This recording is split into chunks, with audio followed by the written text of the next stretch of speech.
잠시만요. 479페이지는 그 많이들 아시는 신용카드 공제예요.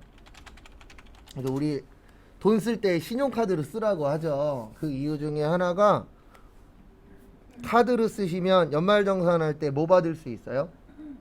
공제 받으실 수 있습니다. 그래서 요거 빨리 외워두시는 게 좋아요. 나이 그러면 20세 이하, 60세 이상. 그 다음에 나이하고 상관없는 분들이 배우자, 장애인, 기초생활수급자. 그 다음에 소득 그러면 소득금액 100만원 이하. 그 다음에 급여로 치면은 500. 그 다음에 근로소득금액으로 나오면 150. 소득금액이라는 건 일반적으로 뺄 거 뺀 금액이라고 보시면 돼요. 기본적인 것들, 뭐 비용 같은 거 뺀 금액. 그 다음에 이자하고 배당은 2차. 그 다음에 기타 소득금액은 300. 그래서 요 금액이 넘으면 신고해야 된다는 얘기예요, 결론은. 근데 이 금액이 안 넘으면은 신고 안 해도 된다. 근데 솔직히 이자 2천이면은 큰 거긴 합니다. 맞죠? 응. 5%라고만 쳐도 5%라고만 쳐도 2천만 원 받으려면은 4억 있어야 돼요. 단순 계산을 하면. 예. 통장에 4억이면 괜찮죠?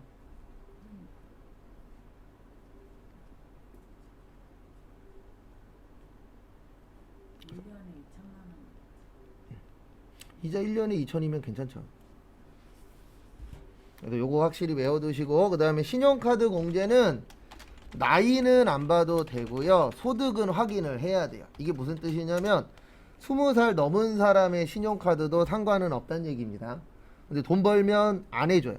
그러니까 이런 그 내용들이 있어요. 조건들. 그 조건을 연습하는 거라고 생각을 해주시면 됩니다.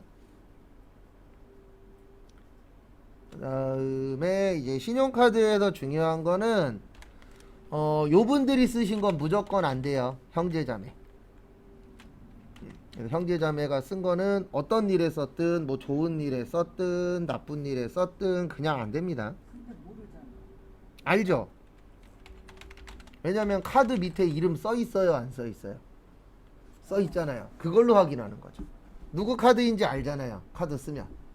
그러니까 이런 거는 돼요. 만약에 내 카드를 형제자매한테 줬어. 그거는 되죠. 근데 문제는 뭐냐면 형제자매한테 줬다. 형제자매가 막 쓰면 어떡할 거예요? 그래서 내 카드 남한테 잘 줘요, 안 줘요? 안 주죠. 그래서 형제자매 명의로 된 카드는 안 돼요. 그래서 명의가 중요합니다.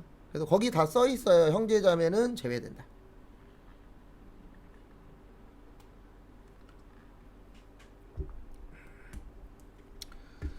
그 다음에 해외에서 쓰신 거 안 돼요. 외국 나가서 쓴 거 안 됩니다. 해외에서 쓴 거는 교육비만 돼요. 나머지 다 안 돼요. 해외 나가서 뭐 병원을 간다든가 카드를 썼다던가 현금을 썼다던가 다 안 됩니다. 해외에서 쓰신 건. 근데 유일하게 해외에서 쓴 거는 교육비는 돼요. 근데 그게 가능한 이유 중에 하나가 대한민국에 한때 IMF 때 유행했었던 게 하나가 기러기 아빠. 맞죠? 네, 그때 막 눈물 흘리고 막 난리도 아니었잖아요. 기러기 아빠들 나와서. 그래서 해외 교육비는 해줘요. 근데 나머지는 안 돼요. 해외에서 쓴 거는. 그 다음에 거기 밑에 보시면 사용금액 제외라고 있는데 사업과 관련돼서 쓴 거 안 되고 보험료 안 되고 리스료 안 되고 교육비 중에서 학원비는 됩니다. 교육비 중에서 무슨 비는 된다고요? 학원비. 그 다음에 제세공과금 안 되고 유가증권 안 되고 취득세 안 되고 저기에다 별표 2개 치세요. 중고자동차. 중고자동차는요 구입한 금액의 10%만큼만 인정을 해줍니다. 새 차는 안 돼요. 중고차만. 근데 이거 왜 만들었냐면 국가에서 중고차 시장에서 그 일하시는 분들 있어요, 없어요? 있죠. 그분들 세금 거두려고. 근데 솔직히 이거는 제가 봤을 때 성공 못해요. 왜 그러냐면 우리가 대부분 살 때, 차 살 때 카드로 긁어요, 대출 받아서 사요? 대출 받아서 사는 경우들이 훨씬 더 많기 때문에 이거는 솔직히 제 개인적인 예상으로는 대기업이 진출을 한다면 모를까. 예, 일반적으로 쉽진 않을 것 같아요. 분위기 자체가. 그리고 차 파시는 분들이 이거 좋아해요? 싫어해요? 싫어해요. 왜요? 이거 하면은 자기들 뭐 많이 내야 되니까. 세금 많이 내야 되니까. 그래서 중고차 시장에서도 유행하는 것 중에 하나가 그거잖아요. 다운 계약서 쓰고 막. 다운 계약서 쓰면 뭐 덜 내죠? 세금 덜 내죠. 그러니까 장난치는 애들이 있어요. 꼭 어딜 가나. 그래서 10%만 낸다라는 거.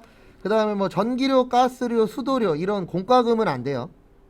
그 다음에 세금 낸 거 안 되고 월세액도 안 됩니다. 근데 월세액은 왜 안 되냐면 월세액 공제라고 따로 있기 때문에 일반적으로 안 된다라고 보시면 돼요. 그 다음에 면세점에서 쓴 것도 안 됩니다. 왜 안 되냐면 면세점은 세금 내요, 안 내요? 안 내죠. 그 다음에 밑에 공제율 있는데 안 외우셔도 돼요. 이거 프로그램에 있어요. 그리고 저기에다 밑줄 치세요. 거기 밑에 조그만하게 25% 초과라고 써 있어요. 그러니까 이게 무슨 뜻이냐면 신용카드는요 25% 초과해서 사용해야 되는데 총급여의 25%예요. 그러니까 이런 거예요. 뭐냐면 내가 만약에 총급여가 4천만 원 받아요. 연봉. 그럼 여기에 몇 프로요? 예, 그래서 이분은 신용카드 공제를 받으시려면 1,000만 원을 넘게 쓰셔야 돼요. 그렇죠.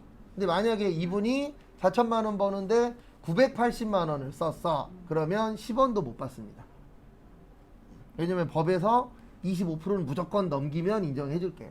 근데 못 넘겼어? 그러면 안 해줄 거야. 이렇게 되어 있어요.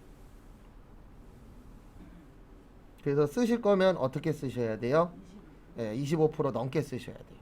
안 쓸 거면 말고.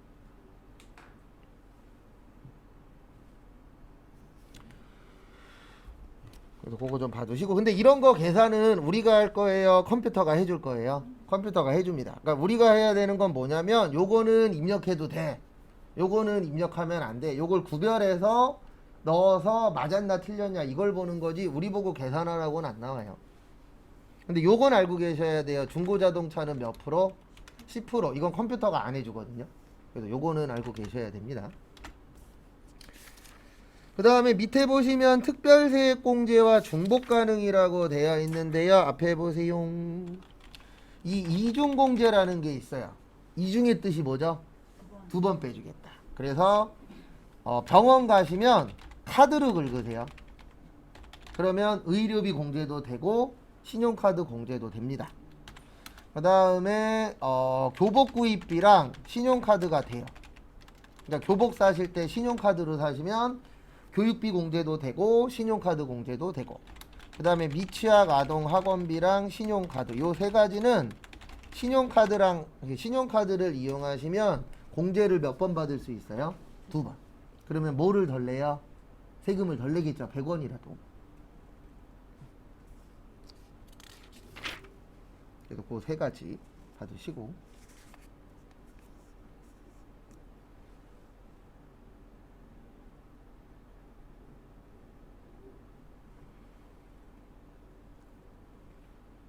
그 다음에 480페이지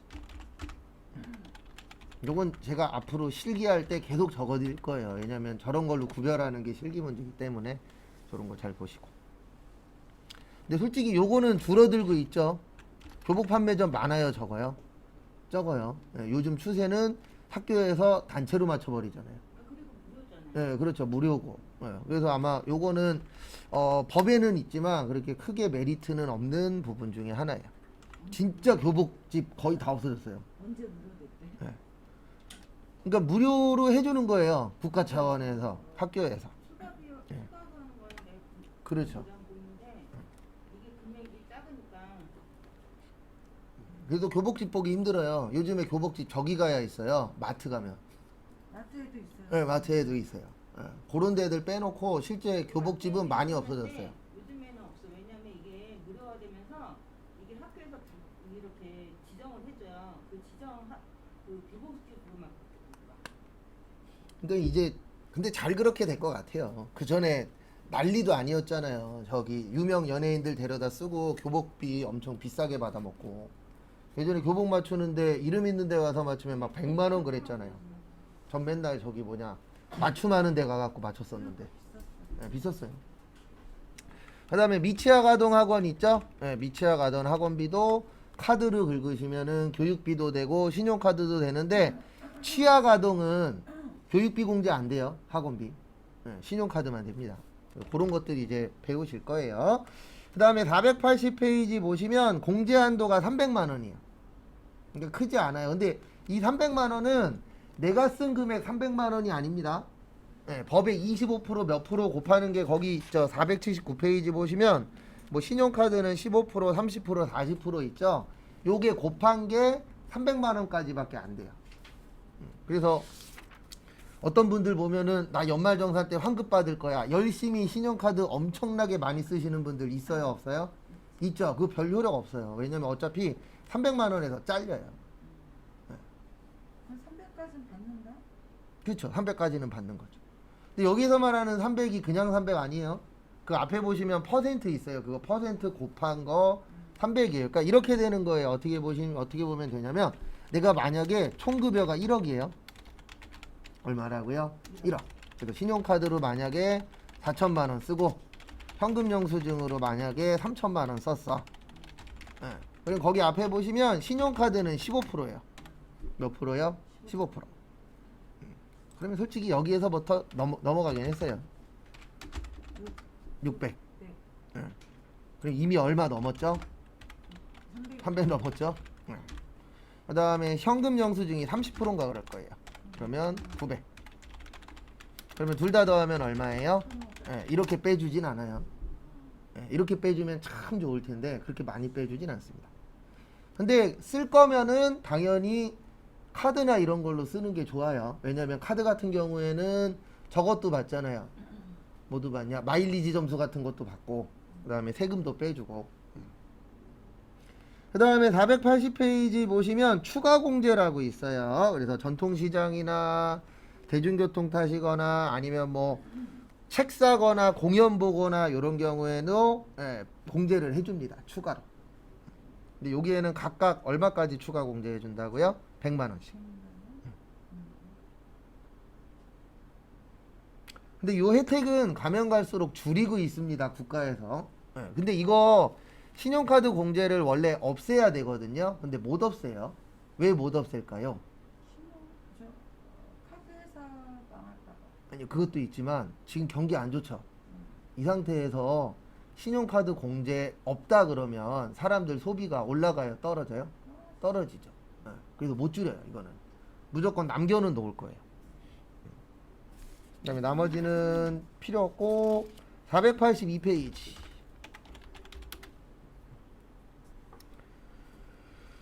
거기 보시면은요 482페이지 보시면 종합소득세액의 계산이라고 있습니다. 종합소득세액의 계산.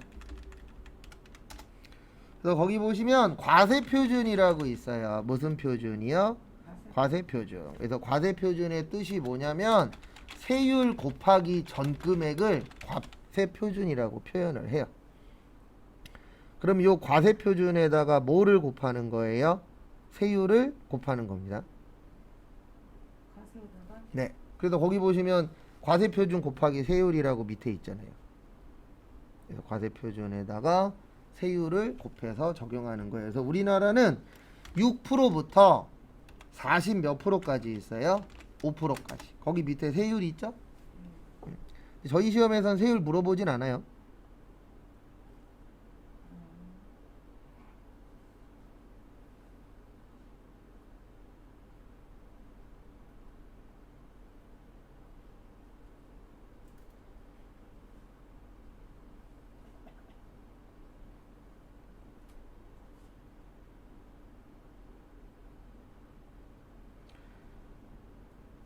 그 다음에 보시면 6% 보시면 1200만 원까지는 6%예요. 근데 이 1200만 원은 그 월급이 아니에요. 뺄 거 빼고 1200입니다.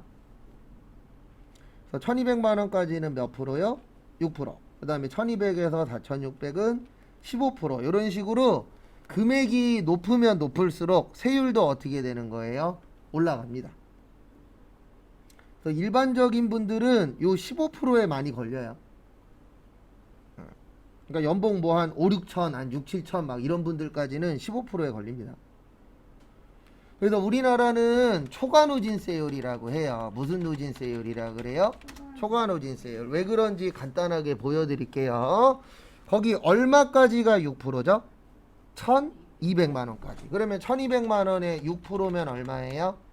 72만 원 나와요. 얼마 나온다고요? 72만 원. 그래서 그 밑에 보시면 72만 원을 더하고 시작하죠. 맞죠? 네, 요게 무슨 뜻이냐면은 1200만 원까지는 다 똑같이 6%를 적용을 해주는 거예요. 근데 1200만 원을 넘는 금액에 대해서는 몇 프로를 적용하는 거예요? 15%. 초과할 때는 그렇죠. 네, 초과하는 금액에 대해서만. 그래서 요거를 초과하는 금액에 대해서만 새로운 세율을 적용하고 그 구간까지는 누진된 걸 적용한다. 그래서 초과 누진세율이라고 표현을 하는 겁니다. 그래서 거기 보시면 계속 앞에 금액이 깔고 시작하죠. 맞죠? 그래서 72만원, 582만원, 1590만원, 3760만원 이게 그 위에서 나오는 금액들이라고 보시면 돼요. 그래서 초과되는 금액은 깔고 시작하는 겁니다. 그래서 10억 원 이상 걸리면 3억 8,460만원을 깔고 시작하는 거예요. 그러니까 많이 벌면 뭐 많이 낸다고요? 세금 많이 냅니다. 구조가 그렇게 되어 있어요.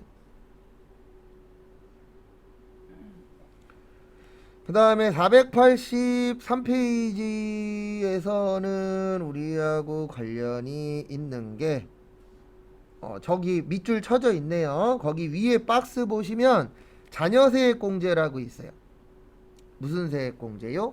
자녀세액공제.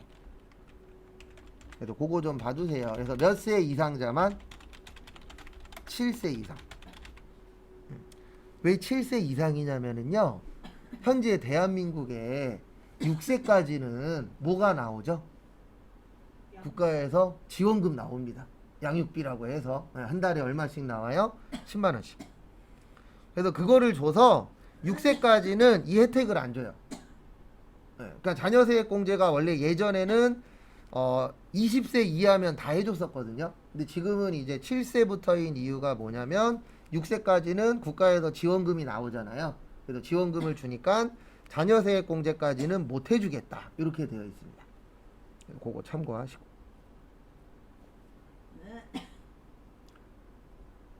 그 다음에 거기 밑에 보시면 월세공제라고 있어요. 월세 세액공제. 그래서 월세도 세금공제를 받으실 수가 있습니다. 근데 7천만 원보다 작아야 돼요. 7천만 원보다 작으면은 공제를 받으실 수가 있고요. 그 다음에 뭐 나머지는 뒤에 나오니까 그때 볼게요. 그 다음에 교재는 484페이지로 오세요. 484.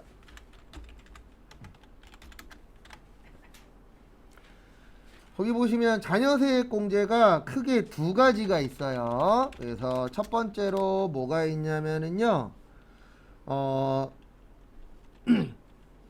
기본세액공제라고 해서 7세 이상자인데요. 2명까지는 2명 이하는 1인당 15만 원씩 빼줍니다. 그러니까 만약에 자녀가 1명이야. 그러면 얼마 빼주는 거예요? 15만 원. 자녀가 2명이야. 그러면 얼마 빼줘요? 300만. 30만 원. 2명 초과인데? 아니요. 2명 이하잖아요. 이하하고 초과하고 달라요. 이하는 포함이에요. 그래서 2명까지는 30만 원. 그 다음에 2명 초과할 때는 1인당 얼마가 되는 거예요? 30만 원이 되는 거예요. 그러니까 만약에 자녀가 3명이야. 그러면은 60만 원에다가 1인당 30이니까 얼마가 되는 거예요? 90만 원. 이렇게 빼주게 되어 있습니다. 그리고 여기 잠깐 보세요. 제가 세액공제라고 적어드리면 이렇게 이해하셔야 돼요. 내가 내야 되는 세금에서 빼주는 겁니다. 그러니까 내가 만약에 50만 원 세금 내야 돼. 근데 자녀가 2명이야. 그러면 얼마 빼주는 거예요? 60만 원 빼주는 거예요. 세액공제라는 건 내가 내야 되는 세금에서 빼주는 겁니다. 참고하시고. 그 다음에 출산 입양 세액공제라고 있어요. 요거는 없어졌다가 다시 생겼어요. 요게 없어졌다 다시 생겼어요. 맞다. 요거 한때 잠깐 없어졌었어요. 애기 낳으면 얼마씩 빼주겠다. 요거는 없어졌다가 다시 생긴 거고, 그 다음에 출산, 입양, 세액공제라 그래서 출산하거나 입양하시면은 세금을 빼주는데, 첫째는 얼마예요? 30, 둘째는 50, 셋째는 70, 그 다음에 넷째, 그 셋째 이후부터는 다 70만 원씩 빼줘요. 1인당. 그러니까 결론은 애들을 어떻게 해라? 한 명이라도 더 낳으면 세금에서 빼주겠다. 그리고 그거 아시죠? 이제 다자녀는 3명이에요, 2명이에요? 2명이에요. 과거엔 3명이었죠. 작년부터 바뀌었어요. 그래서 이제 다자녀 관련된 혜택은 2명 이상만 낳으시면 받을 수가 있습니다. 그게 결론은 뭐예요? 애를 안 낳는다는 얘기죠. 왜냐면 3명으로 해버리면 전국에서 혜택 받는 사람이 몇 프로 안 되는 거예요. 왜냐면 요즘엔 많이 낳아야 둘이잖아요. 뭐 3, 4씩 낳는 분들도 있긴 있지만 그건 특이 케이스고, 요즘으로 치면.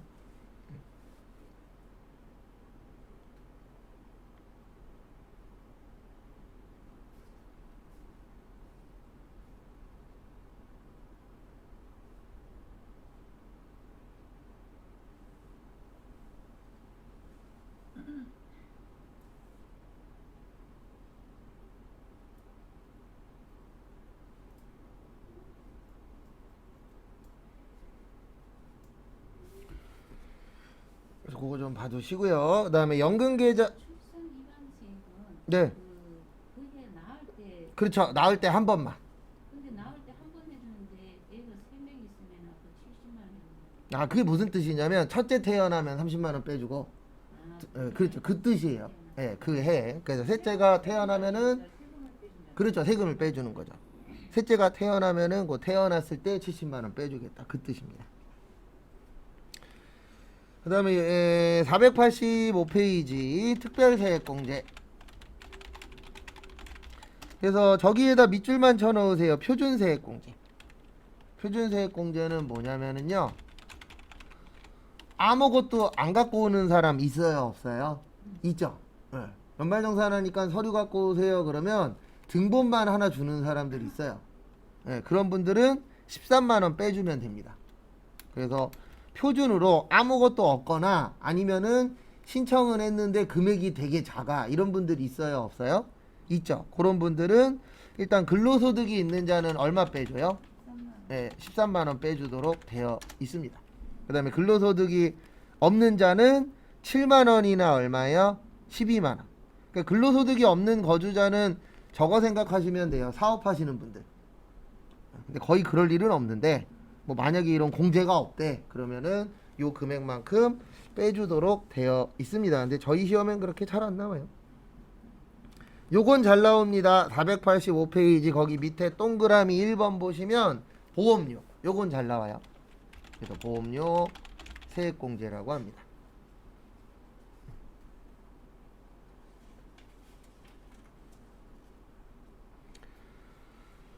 그래서 보시면 보험료 세액공제는 나이도 봐야 되고요, 소득도 봐야 돼요. 둘 다 봐야 돼요. 나이하고 소득. 그래서 나이도 보시고 소득도 봅니다. 그래서 보험료 세액공제에서 중요한 거는요, 저기 뭐냐, 보장성 보험만 가능해요. 그래서 보장성 보험 가능하고, 그 다음에 저축성 보험은 안 됩니다. 저축성 보험 안 되고, 그 다음에 피보험자가 중요해요.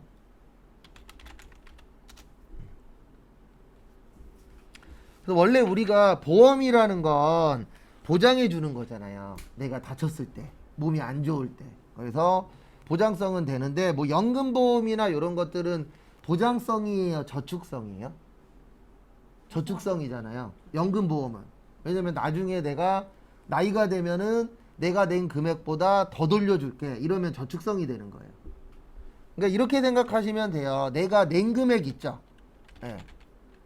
보험 낸 금액보다 받는 금액이 크면, 다쳤을 때 말고요, 아무것도 아닌데 그냥 내가 뭐 100만 원 냈는데 500만 원 돌려받는데 이런 것들은 무슨 성 보험이라고 보는 거예요? 저축성 보험.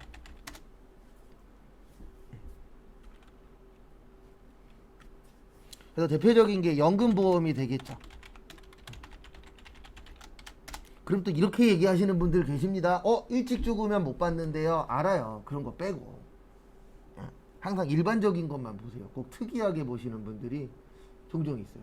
당연히 연금보험 죽으면 나와요, 안 나와요? 안 나옵니다. 일반적으로는 받는다라고 봤을 때 내가 낸 금액보다 대부분 더 받을 수 있거든요. 그런 보험들은 이제 저축성 보험이라고 표현을 해요. 그래서 저축성은 안 돼요. 보장성만. 그래서 뭐 안보험이라던가 그런 것들은 우리 돌려받잖아요. 보장이 됐을 때. 그리고 피보험자가 중요합니다. 우리 보험 그러면 대표적으로 두 분이 있어요. 계약자가 있고 피보험자. 그래서 계약자는 뭐 하신 분이에요? 계약한 사람. 피보험자는 그 보험 혜택 받는 사람. 그리고 20살 넘으면 대부분 계약자가 어렸을 때 들었을 때는 부모님으로 되어 있잖아요. 그러면 20살 넘으면 엄마하고 손잡고 가서 이거 맞춰 놓으세요. 이거 안 맞춰 놓으면은요 짜증나요. 저도 이거 한 4, 5년 전에 어머니 손잡고 가서 바꿨는데 뭐가 짜증나냐면 보험회사에 전화해 갖고요 궁금한 거 물어보잖아요. 그러면 계약자하고 피보험자가 다르면 안 가르쳐 주는 게 더 많아요. 알려주는 것보다. 그리고 또저 연말 정산할 때 네. 혜택을 아니에요. 그건 아니에요. 연말정산할 때 혜택 받아요. 못 받았는데 이거는 자기 이름으로 변경을 시켜놓으니까 이번에 작년에 못 받고 올해 못 받았네. 그거는 안 아닌데. 해주더라고. 아니 작년에 둘 다 못 받았어. 그래요? 네. 그건 제가 한 번 더 알아볼게요. 이름도 변경을 시켜놔야 돼. 그러니까 제일 좋은 건 그냥 이거 다 맞춰놓는 게 제일 좋아요. 한 명으로. 까탈스럽더라고. 까탈스러워요. 왜냐면 이거 갖고 장난치는 사람이 너무 많다 보니까. 안 돼요. 아무것도 안 돼요. 그래서 저도 제 연금보험 있거든요. 몇 살부터 받냐 물어봤더니 계약자하고 피보험자가 달라서 못 알려준다고. 그럼 알려줄 수 있는 게 뭐 있냐 그랬더니 몇 개 없더라고요. 근데 그거 계약할 때 그 얘기는 안 하던데. 당연히 안 하죠. 애기들이니까. 예, 어렸을 때 대부분 자녀들은 어리니까. 근데 이제 커갖고 궁금한 게 있을 수 있잖아요. 그러면 물어보면 안 가르쳐 줘요. 그래서 성인 돼갖고 이제 보험금을 이제 얘가 돼 자녀가. 그러면 그때는 두 분이서 손잡고 보험사 방문해서 맞춰 놓으셔야 돼요. 안 그러면 되게 불편해요. 20세 넘어가면 그 명의를 그 본인한테 예, 다 넘겨버리는 거예요. 그냥 계약자까지 맞춰서. 예, 그럼 돈 내는 건 그거에는 상관없고. 그렇죠. 근데 계약자하고 피보험자가 다르면 보험사에서 안 가르쳐줘요. 뭘 물어봐도 내 건데도 안 가르쳐줘요. 그러면 안내 수칙을 안 했다는 얘기냐 보험사에서? 아니죠. 그거는 알아서 하는 거죠. 그러니까 원래 그거는 슬쩍 얘기해주겠지. 그렇죠. 근데 우리가 예. 기장 안 듣지. 돈은 내가 내고 있으니까. 이런 거는 내가 경험해야 알더라고요. 그래서 저도 한번 경험해봐서 그래서 가서 맞춰놨죠. 다. 그 다음에 금액은 있는데 금액은 안 외우셔도 돼요. 근데 간단하게 설명드리면 100만 원까지 돼요. 그래서 보장성 보험 100만 원까지 되고 몇 프로 해줘요? 12%. 그러면 대부분 100만 원 넘죠. 1년에 보험료 내는 금액이. 예, 그러면 1000만 원을 내도 100만 원에서 잘리는 거예요. 그래서 100만 원에 12%니까 얼마까지 되는 거예요? 12만 원. 그 다음에 장애인 전용 보장성 보험도 100만 원까지 되고요. 요 분들은 15% 빼줍니다. 그래서 장애인분이 가족분에 있을 경우에 보험 드는 경우 있잖아요. 네, 그런 경우에는 15만 원까지 뺄 수 있어요. 근데 솔직히 웬만한 집들 다 100만 원 넘는 집들이 훨씬 더 많죠.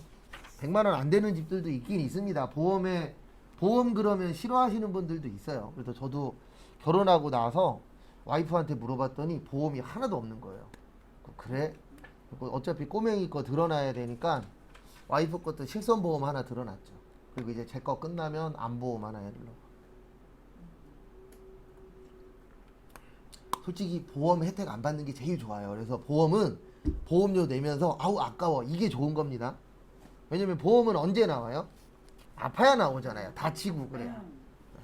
근데 제일 좋은 건 안 다치고 안 아프는 게 제일 좋은 거예요. 그래서 어떤 분들 보면은 아우 그거 아까우니까 나는 안 할 거야. 근데 문제는 뭐냐면 돈 많으면 상관없거든요. 근데 돈이 부족하거나 적으신 분들은 나중에 아팠을 때 보험이라는 게 필요하다라고 느껴요. 근데 항상 문제는 저게 문제입니다. 내가 진짜 크게 사건 사고가 터져서 보험료를 많이 받아야 돼. 그러면 보험회사에서 그때부터 이제 장난질을 시작합니다. 당신 일부러 다친 거 아니냐 막 이런 식으로 해갖고 보험금 뭐 하려고요? 덜 주려고. 그러면 그 저기 교통사고 나서 네. 그거 저기 뭐야 그런 데서 탔어요. 네. 돈을 네. 삼성 같은 데서 만약 200 탔다 그러면 그것도 세금을 내야 돼요? 안 내요. 아 그런 건 세금 안 내요? 그런 건 안 내요. 근데 이제 어차피 쓰면서 세금 내죠. 왜냐면 내가 만약에 뭐 과자를 그 돈 받아서 뭘 샀어. 그러면 부가세 내고. 네.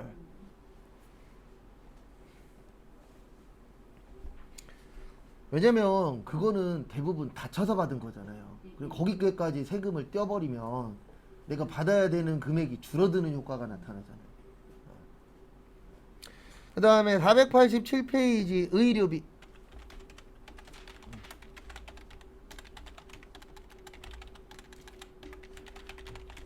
의료비는 나이도 상관없고 소득도 상관없어요. 그러니까 돈 벌어도 되고 나이가 뭐 30살이든 40살이든 받을 수 있습니다. 내 주민등록상에 올라가 있으면.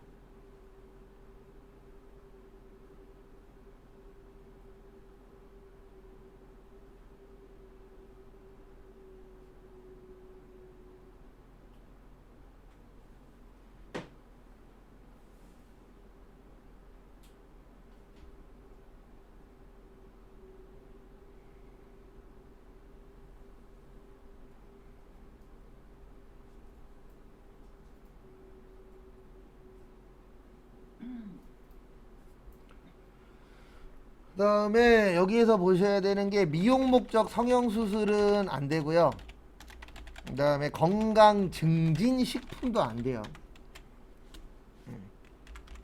왜냐면 미용 목적 성형수술은 의료행위가 아니잖아요. 그래서 성형수술도 두 가지로 나누어집니다. 미용 목적이 있고 뭐가 있어요? 의료 목적이 있어요.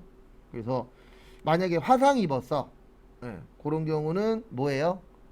의료 목적이 되겠죠. 근데 대부분 우리가 이야기하는 성형수술은 무슨 목적이에요? 의료 목적이긴 합니다. 아니, 의료가 아니고 미용 목적. 그 다음에 건강증진 식품도 안 돼요. 그 다음에 거기 밑에 보시면 저기에다 그 밑줄 다 쳐져 있으니까 어디 좀 봐두시냐면은요, 저기 좀 봐두세요. 시력 보정용 안경하고 콘택트 렌즈.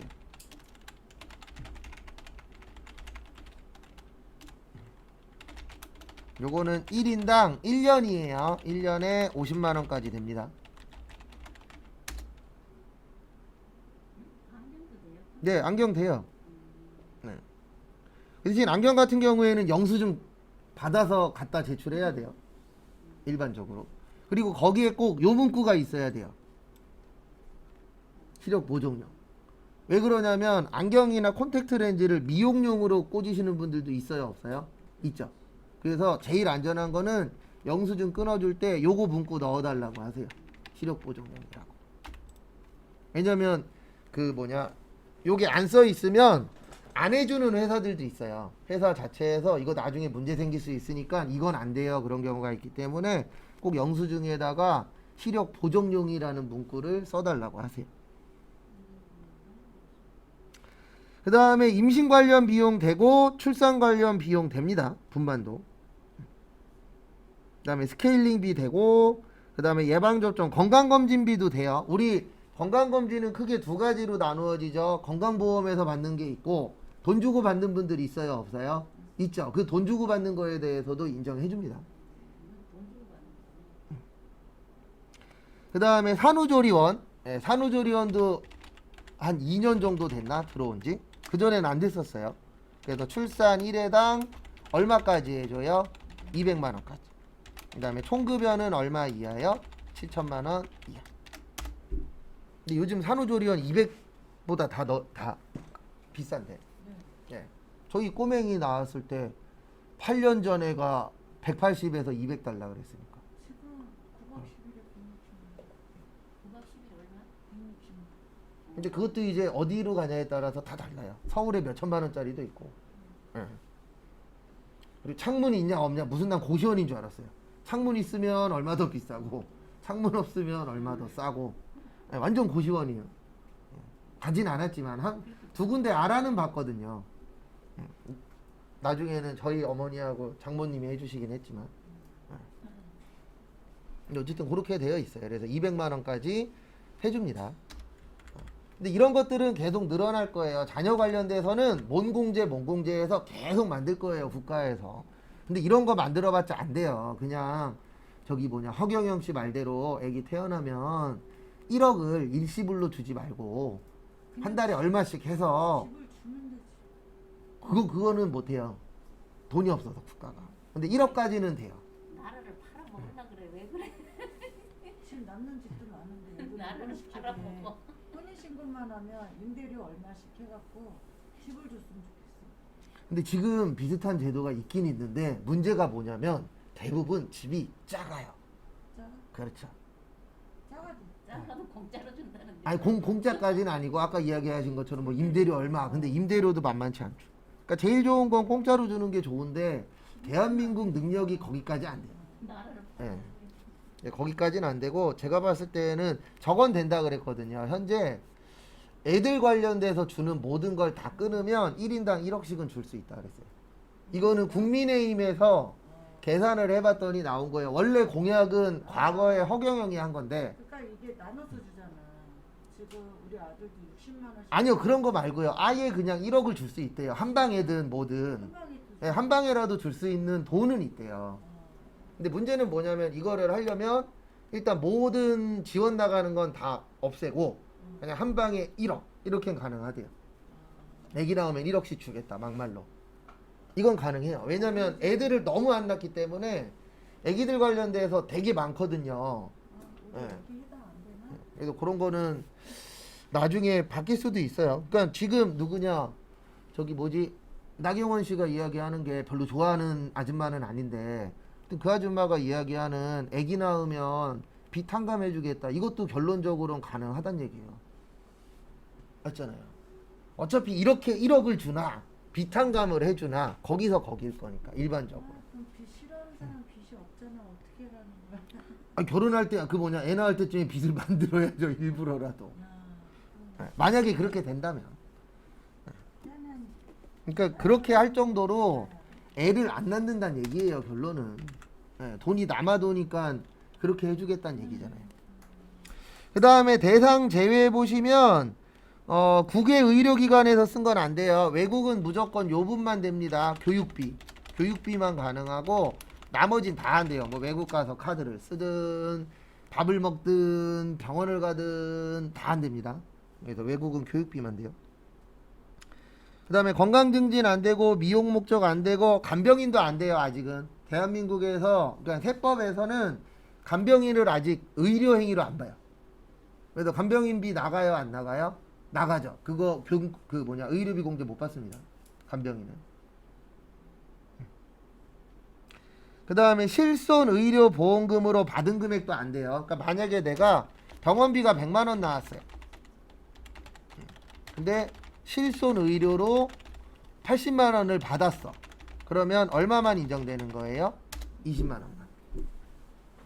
그리고 이거 걱정 안 하셔도 돼요. 예. 이거 다 시스템으로 되어 있어서 저기 연말정산할 때 홈택스 들어가시면은요 알아서 다 빼요. 그래서 이거 걱정하실 필요 없습니다. 실손 의료비는 빼고 하도록 되어 있다라는 거 참고하시고요. 그 다음에 거기 밑에 보시면 뭐 난임시술, 미수가, 특정의료비, 일반의료비 있는데 요거는 저희가 하는 게 아니고 프로그램에서 다 계산을 해줍니다. 그래서 30%, 20%, 우리가 일반적으로 쓰는 의료비는 몇 프로요? 15%.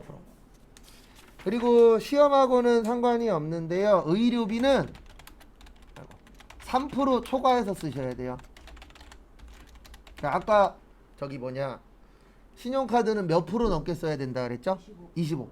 그러니까 병원비는 3% 이상은 쓰셔야 돼요. 그렇죠. 그러니까 내가 만약에 3천만 원 받아. 그러면 3천만 원에 몇 프로요? 3%. 90만 그래서 90만 원 이상 아프셔야 돼요. 그 의료비에서 안경이 1년에 들어가는 거 90만 원 아니에요? 써야 된다고요? 아니요, 그러니까 3천만 원이라고 쳤을 때. 그렇죠. 안경도 들어가는 네, 안경도 포함이에요. 거. 그러니까 다 포함해서 90만 원 이상. 근데 이거 3%안 쓰시는 분들도 있죠. 예, 전 1년 내내 안 아픈데요. 이런 사람도 있잖아요. 그러면 의료비 공제는 안 되는 거고, 전 자주 아파요. 그러면은 의료비 공제 되는 거고. 근데 이게 언제 한꺼번에 되는 건 아니잖아요. 1년에 한 번 하잖아요. 연말정산을. 연말정산. 네, 연말정산 할 때. 요즘에 다 소득세 부과를 국민건강원에서 자기 금액 저 소득보다 초과할 경우에는 이게 정해진 금액이 있더라고요. 쓰게끔. 아, 이거는 그거랑은 상관없어요. 상급분 받는 거 얘기하는 예, 이건 그거랑 상관없어요.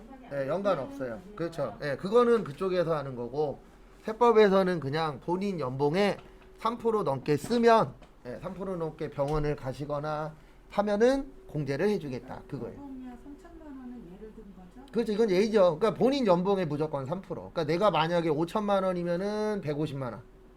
해당이 없네. 예.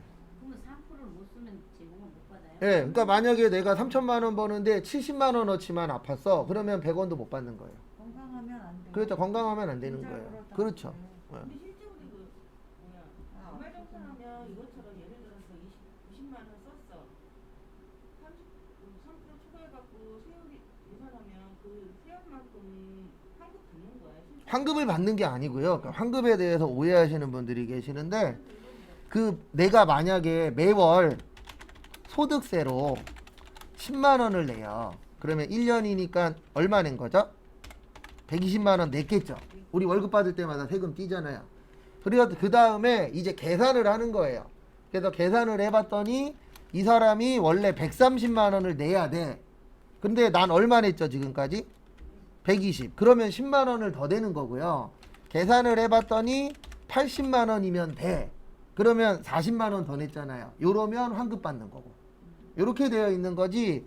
뭐 내가 얼마 썼으니까 얼마 받는다. 이거는 금액 계산을 다 해봐야 돼요. 그리고 솔직히 의료비는 카드 계산하면 다 알아서 정산되는 거잖아. 예, 정산 다 되죠. 요즘엔 다 카드로 긁으니까. 예, 그래서 홈택스 들어가면 거기에 의료비 1년에 얼마, 신용카드 얼마 다 떠요. 그 전기료도 현금 쓰면 또 그것도 자동으로 들어가잖아. 요즘엔 다 자동화되어 있기 때문에 우리가 그렇게 크게 할 게 없어요. 이렇게 써서 낼 게 없잖아. 많진 않죠. 그러니까 예, 특이 이거는 케이스 빼놓고. 세무한 우리만 아는 내용이지. 그렇죠. 일반 사람들은 일반 아니, 근데 잘 모르죠. 저기 안경도 아빠 거로 카드를 긁으면 안 되는 거죠. 아니죠. 아빠 거로 긁으면 이제 아빠 거로 들어가는 거죠. 긁으면 안 되는 게 아니고 누구 거로 긁어도 상관은 없는데 이걸 이제 누가 받을 거냐. 그래서 내가 받고 싶으면 내가 긁어야죠. 그렇죠. 그러니까 만약에 자녀 건데 맞벌이야. 그러면 엄마가 받고 싶으면 엄마 카드, 아빠가 받고 싶으면 누구 카드요? 그게 아니라 아빠 카드. 일단 긁기는 긁었어요. 네. 근데 연말정산 할 때 이 달러 해주고 싶다 그러면 영수증을 다시 첨부를 해야 되는 거예요. 그렇죠. 가장 쉬운 건. 근데 카드로 긁었으면은 그거 이중 발행 안 돼요. 아, 카드를 긁었어요. 그렇죠. 왜냐면 카드로 긁으면 카드 데이터로 넘어가 버리기 때문에. 자동으로 네. 신고가 되는 거야. 하여튼간 신용카드로 쓰는 자체는 완전 자동이라고 봐. 그렇죠. 신용카드로 쓰는 게 그래서 신경은 덜 쓰여요. 그래서 아프실 거면은 좀 많이 아프셔야 돼요. 몇 프로 넘게 아프셔야 돼요? 3% 넘게. 그리고 카드를 쓰실 거면은 25% 넘게. 네. 근데 이제 요즘 유행 중에 하나가 제가 봤을 때 올해 제일 유행하는 게 뭔지 아세요? 짠순이, 짠돌이. 네. 왜냐면 힘들 거니까. 그러면 이제 제일 유행하는 말 중에 하나가 무지출. 진짜 쓰지 말아요. 네, 무지출. 신용카드랑 체크카드랑 연 25%가 되는 거야. 합쳐갖고. 신용카드, 체크카드, 현금 영수증 다 포함해서요. 그거 포함해서 25%는 무조건 넘어야 돼요. 그래서 25%가 안 됐어 그러면은 빵원. 그리고 이것도 있어요. 만약에 아까 신용카드로 조금 더 설명을 드리면 3천만 원 벌면 25%라 그랬잖아요. 그러면 700 얼마예요? 50만 원. 근데 이 사람이 만약에 1,000만 원을 썼다. 그러면 1,000만 원을 다 해주는 게 아니고요. 여기에서 일단 750은 무조건 빼는 거예요. 그러면 얼마만 공제받는 거예요? 250만 원에 대해서만. 그 넘는 금액에 대해서만 공제받는 거예요. 넘었다 그래서 다 받는 게 아니고. 모든 조사는 그